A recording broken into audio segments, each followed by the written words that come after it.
quien quiero agradecerle por aceptar esta invitación. Juan Carlos, gracias por permitirnos dialogar. Quisiera empezar por este tema. ¿Por qué se tomó nuevamente la decisión de remodelarle esta plaza? ¿Qué conoces tú? Y entiendo tú estás siendo parte de este proyecto histórico. Bienvenido, buenos días. Bueno, buenos días. La municipalidad llamó ante la duda, que me parece muy interesante, sobre cuál debería ser la forma de Atahualpa a dos visiones. Una visión de un arqueólogo, José Echeverría, quien propuso, digamos, un Atahualpa más al estilo Inca, Manco Cápac, y la visión mía, que te voy a detallar en 7 puntos brevemente. Ya, antes, Juan Carlos, ¿tú eres parte de la remodelación de toda la plaza No. o específicamente de la imagen de Atahualpa? Te contaba que la municipalidad llamó y yo di mi interpretación.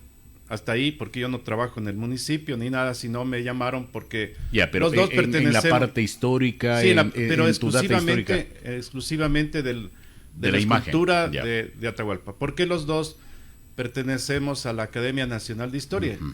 Dicho sea de paso, yo soy miembro de número, es decir, uno de los 10 que decide las autoridades de la academia, y además porque escribí el libro de los Caranquis durante 4 años para la Universidad Técnica del Norte. Escribí el libro Solsticio de Imbabura, y estoy realizando un trabajo en Angochagua, porque no hay que olvidar algo. Los Caranquis no son solamente los que viven en la parroquia, sino el señorío étnico Caranqui, que tiene 8 siglos, es desde el Valle del Chota hasta Guayabamba. Es decir, la gente de Otavalo, de Natabuela, hasta Guayabamba también son caranquis, sino que lamentablemente nuestra historia ha sido muchas veces hispanizada, que significa tener una mirada pro España, y ahora últimamente, y por eso es el cambio, tiene una mirada muy incanizada. ¿Qué significa esto? Que tenemos mucho en la memoria el tema de lo inca, ¿no? Y precisamente por eso he traído este libro que se llama Solsticio de Imbabura, porque nuestra memoria, así como el tema de Atahualpa, hay gente que cree que vive en el Tahuantinsuyo. Y otro en el tema de Atahualpa, que es muy interesante este análisis ya desde la parte del arte. No hay que olvidar que Atahualpa también sirvió como figura después de la guerra del 41, es decir, como una suerte de ecuatoriano, cuando obviamente Ecuador no existía. Entonces, lo que yo sostengo es que el Atahualpa que está en este momento es una imagen que de cierta manera crea esa disputa entre Ecuador y Perú, que ya no representa lo que ahora nuestra somos. Historia, tú con conocimiento de causa, Juan Carlos, y para la nueva generación que nos está escuchando, ¿qué significa Atahualpa para nuestra historia y para esta parte del Ecuador? Bueno, Atahualpa, luego de estos diversos significados, ya estamos en el siglo XXI. Entonces ya no podemos hacer un Atahualpa, digamos, de una escolaridad que nos enseñaban. Eso ya pasó, del escolar ecuatoriano. Ese Atahualpa que nosotros veíamos como los incas, los Duchicela, Shiri 14, que además es un invento del padre Juan de Velasco. Ahora en el siglo XXI tiene que ser un Atahualpa contemporáneo. Pero Juan Carlos, tú como historiador, de aquella época de la que nos enseñaban a nosotros, que era el guerrero, el que lideraba a nuestros indígenas, a nuestros antepasados, esa historia, esa esencia, para la nueva generación, no sé si se la va a cambiar lo que tú dices o se está modernizando, pero Atahualpa, ¿qué significó para la historia del país de décadas o de años anteriores? Bueno, Atahualpa sirvió para muchas cosas. Por ejemplo, Benjamín Carrión escribe el libro Atahualpa, es decir, sirvió para el tema de la identidad. Eso es muy importante, porque las estatuas, las esculturas, los personajes sirven en diferentes momentos. Pero entonces, ¿fue un líder indígena? Un luchador, un guerrero. Lo que se conoció es que él nunca llegó al Cusco. ¿Por qué? Porque estuvo preso en Cajamarca durante 8 meses. Entonces es un anacronismo histórico presentarle con lanza. ¿Por qué? Porque jamás llegó al Cusco. ¿Pero por qué estuvo preso? ¿Por luchador? No, ¿por pues defensor, los españoles le apresaron? Entonces lo que él hizo es reconfigurar las fuerzas del Cusco y las de Quito. Entonces no hay que olvidar que estando preso en Cajamarca, ordenó a sus guerreros que asesinen a su hermano Huáscar. Y de paso los guerreros quemaron la momia de Tupac Yupanqui, que es el abuelo. Y no hay que olvidar un tema importantísimo, que su padre, Huayna Cápac, fue el causante de la masacre en Yaguarcocha. Entonces es un personaje polémico y por eso es importante reconfigurarlo. ¿Y cómo se reconfigura eso? Viendo la historia de los caranquis. No hay que olvidar que los caranquis construyen 5,000 tolas en 8 siglos, mientras los incas construyen una piscina, el Inca Huasi, en los 13 años de ocupación. Entonces, si bien Caranqui es ya parte de nuestra identidad, no puede ser visto como un inca solamente, como si nosotros viviéramos en el Cusco. Y por eso yo realicé una investigación histórica que le voy a resumir brevemente. Primero, el monumento está cerca del Inca Huasi, que es un lugar ceremonial. Entonces, yo decía, medio en broma, es como que uno fuera a las termas de Chachimbiru y le recibiera un militar en camuflaje. Entonces, eso ya es un anacronismo. El segundo punto es que esta idea bélica pertenece a los años 60 y 70, posterior a la guerra de Ecuador y Perú. Por eso tenemos el cuartel Epiclachima, el Banco General Rumiñahui, porque se construyeron los militares, estos héroes, entre comillas, que le daban nuestra identidad. El punto importantísimo es que la presencia inca fue de apenas 13 años. De los 30 que estuvieron en el norte, estuvieron 17 años batallando con los caranquis.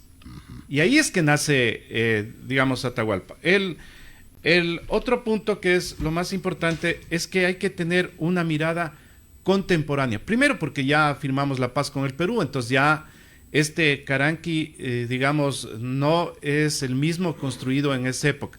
Y el punto más importante es que yo lo que propongo, siguiendo la escuela de los anales de Francia, es que se incorpore el maíz. ¿Por qué? Porque en el libro que tú gentilmente distribuiste por todo Ecuador, que es el libro Ibarra, Destino de Mar, mira, aquí dice clarito, ¿no? Cuando los caranquis cosechaban maíz, porque nuestra cultura es del maíz, está presente en nuestra realidad. Y el otro punto es, por pedido, como yo te envié, porque hubo una conversación con el pueblo quichua o caranqui, ¿qué más representantes que ellos? Ellos dijeron, mire, está muy bien, nos gusta la idea del maíz, pero también pongamos el bastón de mando, que a mí me pareció adecuado. ¿Por qué? Porque ya representa su realidad. ¿Por qué quitarle la lanza? Al parecer, esta es la parte polémica. Claro, Juan a ver, Carlos. primero la lanza es de un guerrero. Primero los incas, como soberanos, no tenían lanza, o sea, sería la representación de un guerrero. ¿Y por qué? Porque eso representa lo inca. Y nosotros no somos incas. De hecho, el ADN de los mestizos ecuatorianos, norandinos nuestros, es el 60% tenemos de los pueblos originarios, ¿no? 29%, 30% o 32% de ibéricos y 8% de afros. Entonces, en nuestros apellidos está. Mira, quien firma es Lenin Farinango. Todo lo que tiene que ver con Ango es Caranqui. Farinango, Lincuango, Tugumbango, Cacuango. El que hace la escultura, que es un escultor muy interesante, Roberto Collaguazo. Collaguazo es Caranqui. Entonces, eso hay que defender. Y el otro punto es que el bastón de mando no significa guerra, significa poder y resistencia. ¿Y por qué está el maíz? Porque el maíz, según esta escuela de historia que yo estudié, historia en la Universidad Andina Simón Bolívar, representa también la soberanía alimentaria. Mira, ¿qué pasaría si nosotros no ponemos un símbolo de defensa del maíz y XY gobierno nos pone, como querían en México, semillas transgénitas? Perderíamos primero el morocho, empanadas de morocho, chao, chulpi, mote. Entonces también es un símbolo que las personas deben entender, que es un símbolo también de resistencia junto al bastón de mando de los pueblos quichua caranqui. Correcto. Permíteme una pregunta en la red social. Gracias a Carmita Flores dice, buenos días. El respeto, sobre todo a nuestras tradiciones, a nuestra cultura y historia, debe ser permanente. Nos han enseñado desde siempre que Atahualpa fue un líder de aquellos que defendió sus terrenos, su historia y también a sus hermanos. ¿No sería un cambio lo que dice el historiador de generación para darle otro matiz a la historia? Es correcto. A ver, la historia siempre está cambiando. Por ejemplo, acabo de hacer el libro de Espejo, ¿no? Me invitó Quito, la municipalidad de Quito, para hacer el libro de Espejo. ¿Qué construimos la idea de Espejo? Que Espejo era un indígena que tenía ciertas falencias, y en los nuevos descubrimientos, mira, el abuelo de Espejo era de Cía de Navarra, es decir, él era español, era un español criollo. Entonces, ¿quién inventó todo esto? Los detractores de Espejo, para no permitirle que estudie, para borrar su memoria. Entonces, asimismo ha pasado en el tema de las esculturas. Les voy a poner un ejemplo.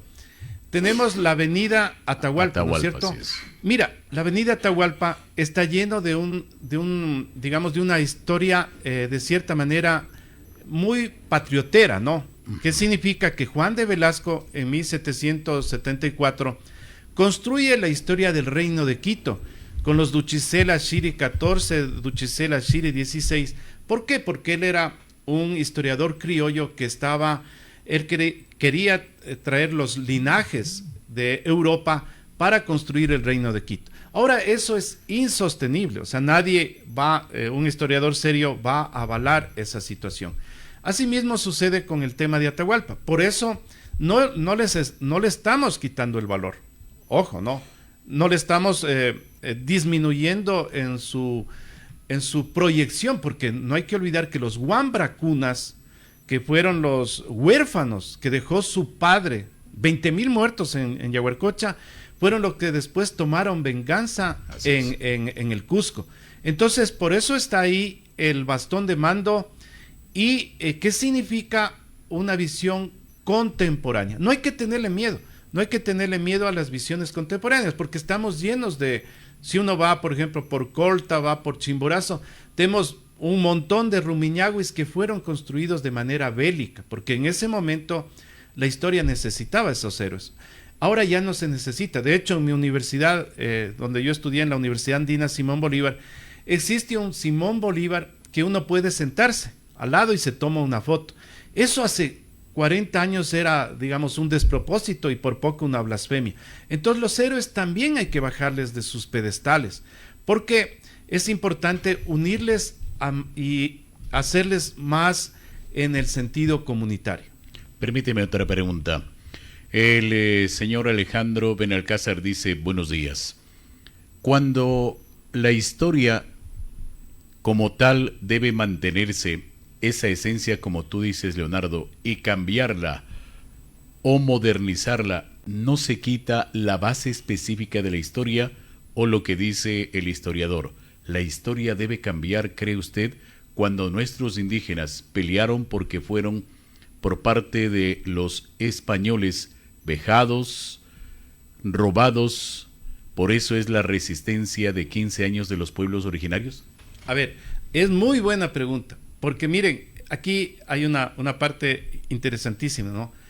Los 15 años que pelearon, o los 17 años, 30 años en verdad, estuvieron resistiendo, 17 peleando, fueron los caranquis con el papá de Atahualpa, con Huayna Cápac, no pelearon con los españoles. Entonces la resistencia, justamente el Señor nos da obviamente la razón, porque la resistencia es contra los incas, no contra los españoles. Entonces nosotros, Atahualpa, que es el hijo de Huayna Cápac, es decir, del verdugo de los caranquis, logró muy sabiamente, obviamente, unificar estos pueblos que dejó, porque la mitad de Atahualpa es caranqui y la otra mitad es inca. Entonces, si ustedes visitan en el Cusco y ponen monumento Cusco, ahí está el monumento de Pachacutic, que obviamente ellos son incas, ¿no? Ellos están con su orla, están con su, no lanza porque lanza es de los guerreros, están con toda la parafernalia inca. Pero nosotros no somos incas, somos caranquis. Y los caranquis, ojo, no construyeron un imperio en 8 siglos. ¿Por qué? Porque ellos manejaban la reciprocidad del maíz y por eso construyeron 5,000 tolas. Cuando llegan los incas imponen el 70% del impuesto al sol. Por eso ustedes van a ver, ¿no? A los incas, los cañaris y muchos, incluidos nosotros, les odiábamos. ¿Por qué? Porque mataron a nuestros abuelos. Entonces, esas partes de la historia siempre es importante decirlo y de manera especial creer y confiar en que la visión contemporánea de otras maneras de entender la historia siempre van a ser beneficiosas, porque si no, terminamos haciendo una historia que se llama un anacronismo histórico. De acuerdo a tu experiencia, estimado Juan Carlos, a veces la historia no es la misma que nos han contado Por hace supuesto. siglos atrás. No, eso es absolutamente correcto, porque lamentablemente siempre el poder construyó una historia falsa. Bueno, de hecho, mi tesis de historia se llama Estrategias de Etnicidad, y hay un elemento muy importante que se llama la invención de la tradición. Mira, te voy a poner un ejemplo. Yo cuando tenía 9 años, ¿qué nos enseñaban de la historia sobre el Amazonas? Es más, me acuerdo los poemas. Decía, Orellana, el hombre altivo y el valiente gran Pizarro han cruzado muchos hombres a caballo. Esa es una mirada absolutamente hispanista, es decir, pro España. Y nunca, como muy bien dice el señor, nunca nos contaron las vejaciones, el oprobio. ¿Qué nos contaron de los jesuitas? Que los jesuitas construyeron la Compañía de Jesús, que eran la maravilla. Y ahora, ¿qué sabemos?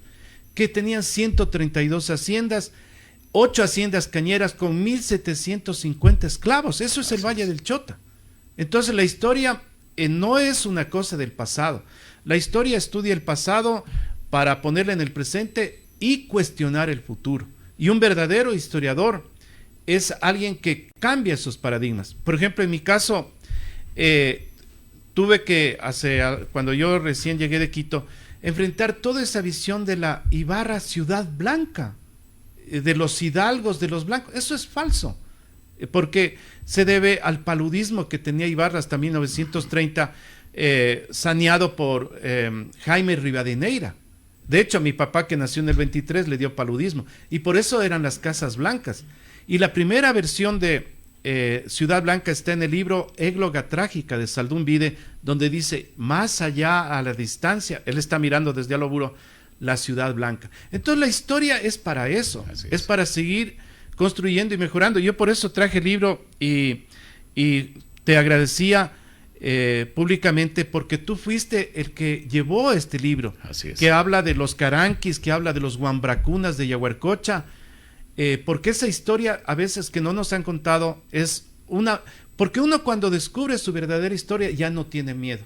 Cuando le mienten, cuando le falsean su historia, es como en la casa, ¿no es cierto? Le dicen que de pronto es heredero de tal cosa y se da cuenta que no, que era una humilde persona, y cuando uno tiene esa identidad propia puede seguir hacia el futuro. Correcto. Permíteme, el señor Marco Lomas dice, buenos días, una analogía para que ustedes lo analicen y sobre todo el señor historiador. Por ejemplo, en la guerra del 41 en Ecuador hubieron héroes que murieron con el arma en las manos, y allí hubo gente que luchó para conseguir justamente que nuestro territorio se respete.